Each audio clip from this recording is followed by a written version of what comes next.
Welcome back to my YouTube channel. Basically आज हम इस वीडियो में ग्रुप डी की रिक्रूटमेंट की रिगार्डिंग बात करेंगे, जो कि अभी भी नोटिसेस वायरल हो रहे हैं। ग्रुप डी के रिगार्डिंग जो हरियाणा जल्दी ही इसका एग्ज़ाम कराने वाला है। ये नोटिस जो है 14 जनवरी 2026 को रिलीज़ हुआ है, और एक नोटिस है जो कि 15 जनवरी 2026 को रिलीज़ हुआ है, जिसमें regarding uploading of vacant group D post position on the HKCL portal. इस जिसमें गवर्नमेंट ने HKCL पोर्टल पे ग्रुप डी की वैकेंट पोस्ट के लिए डेटा मांगा है, जो कि 15 तारीख को अपलोड किया गया था, और एक 14 तारीख को, जिसमें जिसमें same regarding the uploading of vacant post position by on the HKCL portal. ये कब तक मांगा गया था डेटा? ये डेटा 16 जनवरी 2026 दोपहर 12 बजे तक उपलब्ध करा है।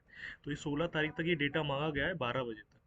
तो आप देख सकते हैं कि किस लेवल पे HSSC जो अपना काम कर रहा है रिक्रूटमेंट वैकेंट सीट का डेटा उठाने के लिए, एंड देन कितनी जल्दी। और अभी भी आपने देखा होगा कि HSSC चेयरमैन हिम्मत सिंह जी ने यूट्यूब चैनल पे आके खुद बताया था कि हम जल्दी ही ग्रुप डी का एग्ज़ाम कराने वाले हैं।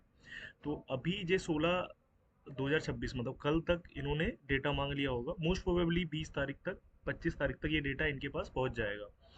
तो जनवरी में इनके पास डेटा आ जाएगा। फेबररी एंड मार्च, क्योंकि इनको डेटा कंपाइल करने में भी टाइम लगता है, तो कोशिश मान के चलिए कि मार्च अप्रैल तक ये नोटिफिकेशंस निकाल देंगे। मैक्सिमम बाय मार्च ये नोटिफिकेशन निकाल देंगे, और आपका एग्ज़ाम जून या जुलाई तक मैक्सिमम होने की संभावना है।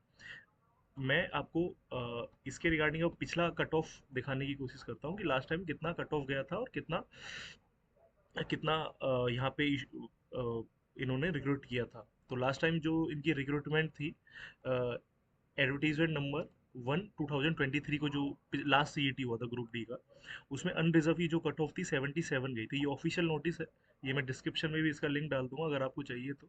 ये अनरिजर्व की कट ऑफ गई थी 77 आउट ऑफ 95, जिसमें 5 नंबर सोशियो इकोनॉमिक क्राइटेरिया के थे, वो आपको पता ही होगा। तो आप देख सकते हैं कि अगर हम 5 नंबर इसमें ऐड करें तो 81 के आसपास बनती है, जो कट ऑफ है अनरिजर्व के लिए। और लास्ट टाइम जो वैकेंसीज थी लगभग लगभग 13,000 के आसपास वैकेंसीज थी, वो भी मैं आपको अभी दिखाऊंगा। और इसमें आप अगर देखेंगे तो EWS के लिए जो कट ऑफ गई थी 74, तो इसमें हम 80 मान सकते हैं अप्रोक्स EWS की कट ऑफ। BCA की कट ऑफ 73, तो यहाँ पे हम 78 मान सकते हैं अप्रोक्स। ये सब अप्रोक्स है, मतलब जो अभी आने वाली, क्योंकि अभी कंपटीशन और बढ़ रहा है तो इससे ज़्यादा भी हो सकती है। उसके बाद हम BCB की देखते हैं तो 74, सेम +5 हम कर सकते हैं इसमें, प्लस SC 70 +5, तो ये 75 तक इनकी कट ऑफ, अगर हम पिछले डेटा के मुकाबले देखें, अगर वैकेंसी सेम रहती है। अब हम एक डॉक्यूमेंट के थ्रू इसको समझते हैं कि लास्ट टाइम जो एग्ज़ाम हुआ था वो 21 अक्टूबर और 22 अक्टूबर 2023 को हुआ था, और जनवरी 2023 में इसकी रिक्रूटमेंट आई थी। 13,536 वैकेंसीज थी। 8.5 लाख कैंडिडेट अपीयर हुए थे। टोटल रजिस्टर्ड कैंडिडेट 13,75,151 कैंडिडेट थे। अपीयर्ड हुए थे 8.5 लाख के लगभग लगभग कैंडिडेट अपीयर्ड हुए थे, जिन्होंने एग्जाम दिया था। सेम क्राइटेरिया था 50% जनरल कैटेगरी के लिए, 40% रिजर्व कैटेगरी के लिए। लेकिन इसमें क्राइटेरिया से कुछ फर्क नहीं पड़ता, क्योंकि इसमें एक ही पेपर होता है, कट ऑफ आती है, एंड देन कट ऑफ के बाद आपका रिक्रूटमेंट होता है।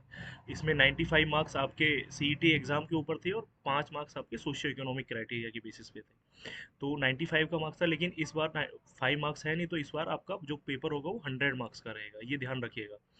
तो कट ऑफ पिछली बार 95 में से आउट ऑफ 77 गई थी, जैसा ही मैंने आपको बताया कि 77 में आप 5 ऐड करके लगभग लगभग 82 83 के आसपास जो कट ऑफ है। अब हम मान के चलते हैं कि कट ऑफ अप्रोक्स कितनी जाने वाली, तो लगभग लगभग मान के चले कि 85 प्लस कट ऑफ जो रहेगी वो अनरिजर्व कैटेगरी में रहेगी, ये ध्यान रखिएगा।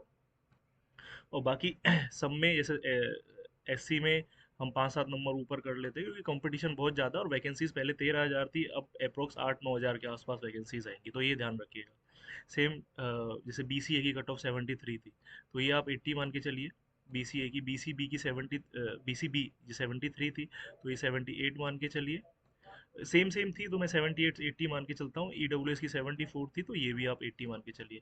तो ओवरऑल अगर मैं आपसे बोलूँ, तो if you are preparing for group D, अगर आप ग्रुप डी के लिए प्रिपेयर कर रहे हैं, तो 85 प्लस मार्क्स के लिए जाइए, क्योंकि कंपटीशन ज़्यादा है, वैकेंसीज कम है, और एवरी वन इज़ ट्राइंग कि उसको जॉब चाहिए। तो उसमें 85 मार्क्स के ऊपर आप कोशिश कीजिए, और मैं तो बोलता हूँ आप 90 प्लस के लिए तैयारी कीजिए, ताकि उसमें कोई ऑप्शन ही ना बचे। और बहुत सारे लोग हैं जो 90 प्लस के लिए तैयारी कर रहे हैं, तो आपको उस लेवल से सोचना पड़ेगा, तभी आप क्वालिफाई कर पाएंगे ग्रुप डी के लिए। बाकी और सारी अपडेट के लिए जुड़े रहिए, लाइक कीजिए, सब्सक्राइब कीजिए, एंड देन और एक टेलीग्राम चैनल को आप ज्वाइन कर लीजिए, जिसका लिंक मैं डिस्क्रिप्शन में दे दूंगा। वहाँ पे सारी अपडेट आपको रेगुलरली मिलती रहती है। Thank you.